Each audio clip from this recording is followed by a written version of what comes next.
Hi guys, আসসালামু আলাইকুম। It's me Roshni. Welcome to our another new blog. কেমন আছেন আপনারা সবাই? আশা করি সবাই অনেক ভালো আছেন। আল্লাহর রহমতে আমরা অনেক ভালো আছি। যত দিন যাচ্ছে তত আরো বেশি এক্সাইটমেন্ট কাজ করছে। কুরবানির ঈদের মজাই হচ্ছে সময় পেলেই গরুর হাটে ঘোরাঘুরি করা। আর আজকে আমরা গরুর হাটে গিয়ে কি কি করলাম তাই নিয়ে থাকছে আজকের ভিডিও। সো না টেনে পুরো ভিডিওটি দেখুন। আই হোপ আপনাদের সবার অনেক ভালো লাগবে।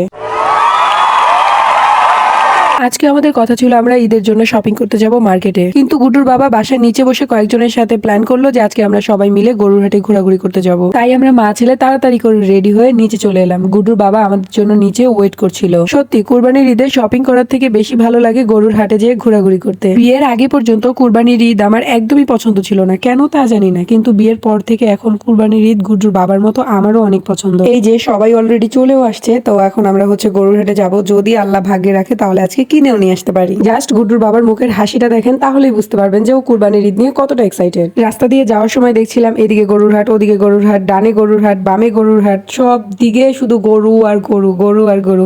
আর হাটগুলো খুব সুন্দর করে লাইটিং দিয়ে সাজানো, দেখেই যেন কেমন একটা আনন্দ লাগছিল। চারোদিকে গরু দেখতে দেখতে অলরেডি আমরা চলেও আসছি গরুর হাটে। তবে মজার বিষয় হলো আমার গরুর হাটে যেতে খুবই ভালো লাগে, কিন্তু গরুর হাটের ভিতরে ঢুকতে আমার খুবই ভয় লাগে। কিন্তু আমার এই গুড্ডুর এক ফোঁটা ভয় লাগে না। হাটের ভিতরে আসতেই এই কিউট সাদা কালারের গরুটা আমার খুবই ভালো লাগে, কিন্তু ওরা তো কখনোই এই গরুটা কিনবে না। তারা ওই যে তাদের মন মতো গরু দেখছে। আমি হাটে আসার পরে দেখছিলাম কোন গরুটা দেখতে সুন্দর, কোন গরুটার কালার সুন্দর। আর এর মধ্যে গুড্ডুর বাবা এসে আমাকে একটা ধমক মারে, বলে যে এই তুমি গরুর কালার দেখো কেন, তুমি কি এগুলিকে মেকআপ করায় মডেলিং এ পাঠাবা? যাই হোক, ওর কথা বাদি, ও কি বুঝবে কিউট গরুর মূল্য কত।